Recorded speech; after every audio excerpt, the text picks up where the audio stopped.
Microcasting for your city. Talkapolis. Bandwidth for today's show is brought to you by SoftLayer.com. We love SoftLayer here at Talkapolis. They are the greatest hosting company ever. They make everything easy. Check out their website at SoftLayer.com. Thanks again for sponsoring the show. Also by Nashville Violins, the string player's #1 choice for their string instrument needs. Nashville Violins offers everything from lessons to repairs. Make sure you check them out at NashvilleViolin.com. You're watching Music Business Week. Our guest, Dino Paredes.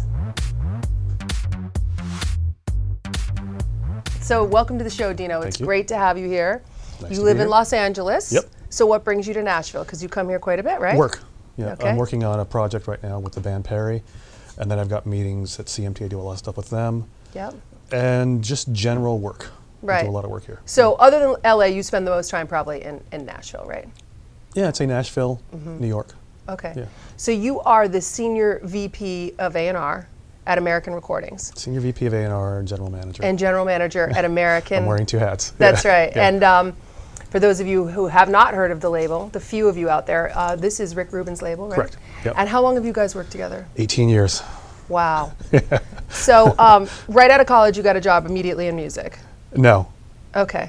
Right out of high school. I dropped out of college. Dropped out of college, but you were already into music. I was in bands, and I had started my own label as part of that process, and was also an art director. I was a fine art major and as an art director, so I was doing album covers, photo shoots for artists and whatnot, and that got me my first job at a record company as an art director. Right, because I watched an interview with you online, and some project that you worked on got noticed for the packaging, actually. Yeah. And got nominated for Grammy, is that right? Mm-hmm. So your fine arts came into, I mean, do you see yourself as an artist who's great at managing at this point? Do you still see, is painting something you're ever going to go back to? No, I'm never a good painter. No? That's terrible. I was a decent designer. Okay. I think I'll never do it again. Not that I wouldn't like to. Right. I'm so out of touch with that. I haven't Yeah. done it in so long that I feel like it was a completely foreign territory for me. Right. You know? So not something you're going to pick up in your dotage? No, I kind of tell people I only know one thing now. Yeah. I've done this so long, it's all I kind of know. Music.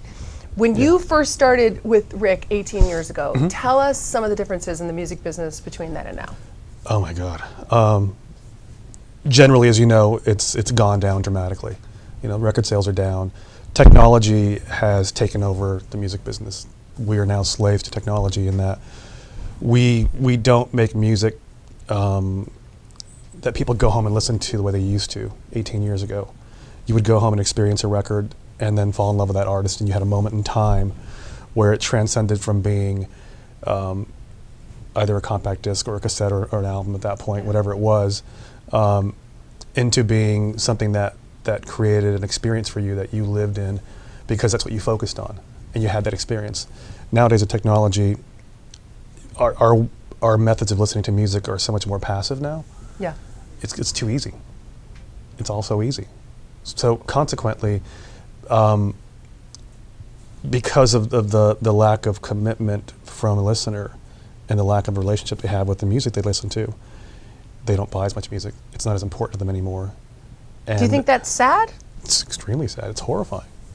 To me, it's horrifying. The best things in life are when you hear a song that moves you, and you can have that moment, and you have that relationship forever. I still have memories of certain songs when I first heard them, or things that have happened in my life based on certain songs, and how special they are to me. I don't think people have that much anymore. I think there's so much more data in general. Yeah, as I say, I think in general, it's completely it. It's overload of everything. We have everything that we ever want at our disposal so easily that we don't have to make an effort. I think there may be a backlash to that one day. Like, I'm fully expecting my kids in 10 years from now to be like, all right, Mom, it's off the grid. We're going to go live in a van down by the river. But no internet. You know what? I agree. It's true. What else is there to do? And if somebody can convince people that that's a special thing to have in your life, we might get it back. Right. But I think that our society doesn't have that anymore. I think because of technology, because of convenience, because of the impersonal nature of what most young people do now for entertainment, which is television and video games. I mean, we all know the research, we all see it. That's what kids do. Yep. They're online and using social media to not have real friends. They have digital friends. Our friends used to be our albums. They were our friends. We Or would you go call your home friend up and say, hey, I just bought the new record, but Yeah. you know, whatever. gotta and you'd come go over and home. listen. Exactly. Come listen to this. and read the lyrics. And you'd sit there and you'd share the lyrics. And I would read. I knew so much about the music business as a kid because I would study those Liner notes. Those liner notes. Me too. I knew people I wanted to work with years in the future. I had the heroes, engineers yeah. who mastered it. Yeah. Yeah. Stuff I didn't even know. I didn't know what they did. But I thought their name's big on the record. That must be important. Yep. And that stuff still sticks in my head. So I think that's the biggest change, is that I think we don't have a commitment from listeners anymore. And because of that, the business has become lazy. So it's now much easier to do something that's temporary. Right. So there's not as much effort made to develop a real long-term relationship with an artist. Yeah. From our side. I've met And that's terrible. Rick Rubin a few times, and I've certainly followed the kinds of music that you guys pick, and you definitely are tastemakers. So obviously you must. I know that you wouldn't be passionate about if you wouldn't work with these artists or choose to sign these artists. And there's a really nice collection of a variety, I would say, of like different styles and everything. So obviously they have to be great. But how much do you take into consideration? Am I going to be able to sell this record when you sign a new band? A little bit. Yeah. Yeah, it's a factor. It has to be now. Right. I'll be honest, it used to not be at all. I mean, we did records that had no basis whatsoever in Yeah. selling records. We just did them because we loved the project. Right. We've put records out that are so bizarre and weird that people would never buy them. We knew it. But Rick would tell me, he's like, don't worry about that. As long as it's something that we love and enjoy, the collective we being me and him at that moment, it's okay to do it. Right. And if we believe in the artist, you know, and we believe if it's important enough that we love it and we believe in the artist and they're good, Yeah. then we should do it. Okay. And that's gradually changed over the years to where, because of the deals that we do, our partner companies and our parent companies, they're the ones that will put more of a pressure on us to say, well, how commercially viable is that? You know, we've had records that, or bands we've signed that we've had this big fear that it'll never ever sell records. And some of those have been the biggest sellers. Really? You know, System of a Down was one that when we signed System, like no one believed it. Like, what are you guys doing? You just signed an Armenian heavy metal band? Yeah. I'm like, yeah, we did. Yeah. And everyone thought, and we were even saying, God, if I can sell 50,000 records, this will be awesome. Yeah. And how many did you sell? Millions. Right. Yeah. Yeah. Yeah, millions. Uh, So you don't know. Yeah. But it proves the point that ultimately you have to go back to that first set of circumstances and sort of guidelines is, do you love it and do you believe in it? Right. And do you like the people you're working with? I hear that you're one of these people that will actually listen to music that people. I mean, you must just get completely inundated. But is it true that Not if as much as someone I used to. really Kids don't do that anymore. they're just afraid? They just are like, that guy would never listen No, to my. they just put it up online and they expect you to go find it. What? Yeah. So people don't just hand you their records anymore as much Sometimes. as they used to. Not nearly as much as they So used to. do Not you nearly as actually much. listen to it? Yeah, everything I get. Terrific. I brought my new album.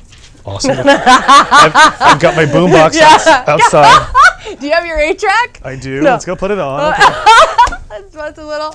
Yeah, that's not the finished cover or anything. Or This is a 50, not 100, though. that's a what is that? That's a no from you. No, $50 bill, not a $100 Oh, bill. those are actually songs I was gonna.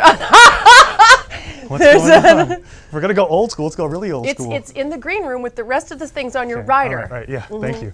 Thank you. I'm actually just kidding though. I didn't really expect you to listen to that. The thing I mean, is, I'm I totally actually will. serious. I know. actually will. I know, but that's I listen to everything. wild to me. I mean, you really actually do it. We've actually signed bands from unsolicited demos.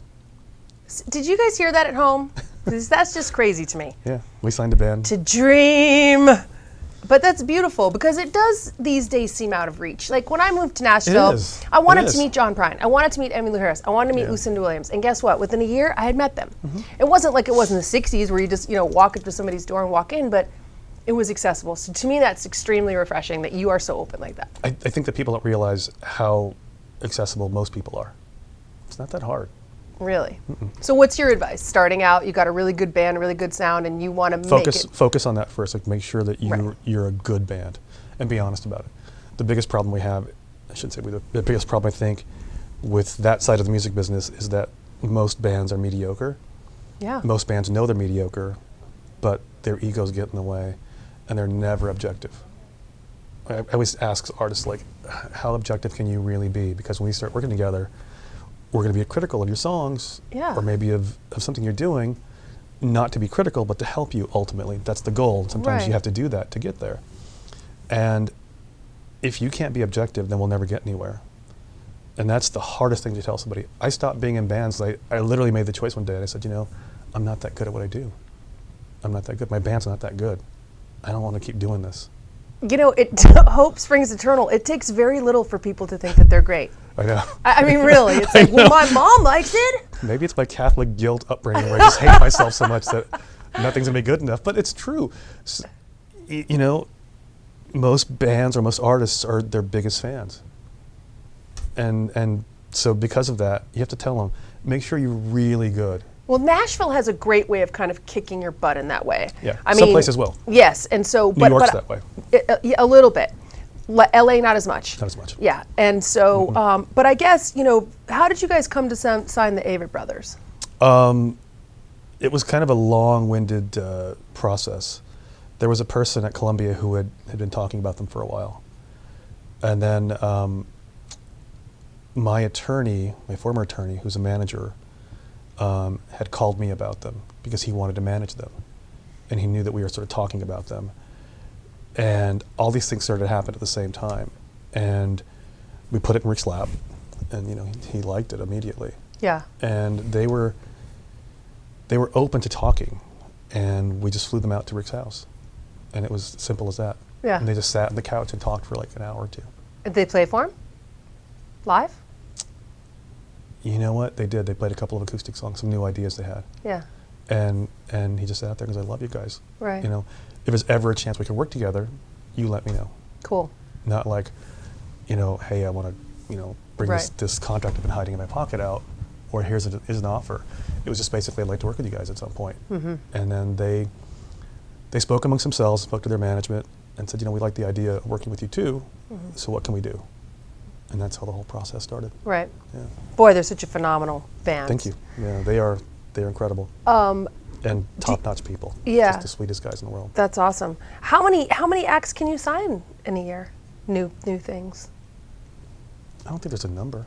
Yeah. I think it's just a matter of if there were a million great bands or artists right now, I'd want to sign them all. There's just not enough that appeals to us. It's hard. Rick's opinion is so formed and so, it's so definitive. It has to be really great to get it on his radar to where he wants to sign it. Yeah. Yeah.